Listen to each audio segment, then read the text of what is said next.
You can use the My Dashboard tab to create a fully customizable dashboard where you can add and remove any modules that you want. First, click My Dashboard, then New Dashboard. Once you open up the dashboard space, you can choose from any of the modules on the right side of the screen. Just click and drag into your workspace. Then choose from Gradient View or 3D View. Once you've added all modules to your space, you can click and drag the modules to reorient them.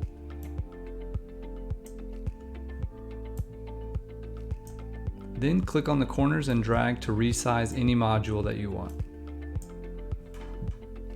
You can rename your dashboard template on the top left of the screen. Then you can delete a dashboard template here on the top right, and always make sure to save your dashboard template at the end with Save. Once you've saved your template, if you want to link the axes on two modules, make sure you click the Link Axis button on each module. That way, when you zoom in, it will keep each module the same ratio to the other.